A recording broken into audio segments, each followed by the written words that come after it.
It's a feeling of despair and helplessness. Fatima can't help her malnourished children because she doesn't have the money to feed them.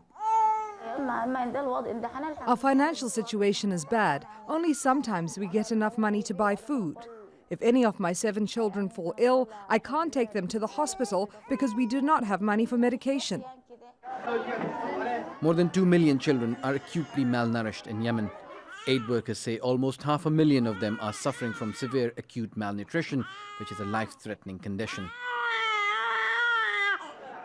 Yemen was already one of the poorest countries in the region, and the ongoing conflict has made matters worse.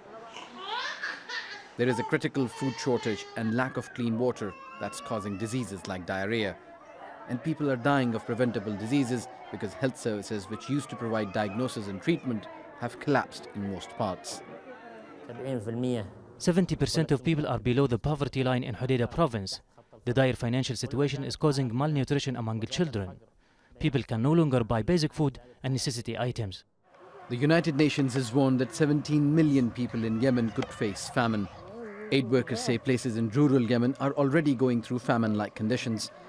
Hodeidah has been neglected for decades, and now people are left with even bleaker prospects. As a result of the war, my husband isn't working anymore. He can't go to sea for fishing. All men are jobless. We are suffering from a shortage of food.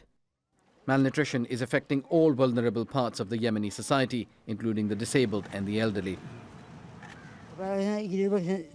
We've been facing difficulties to get enough food for ourselves and our families for a year and a half. We're getting a little bit of food just to survive, and sometimes we just stay hungry.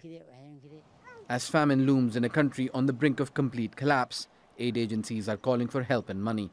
They fear with multiple humanitarian crises in the Middle East, Yemen is becoming a forgotten conflict. Osama Bin Javaid, Al Jazeera.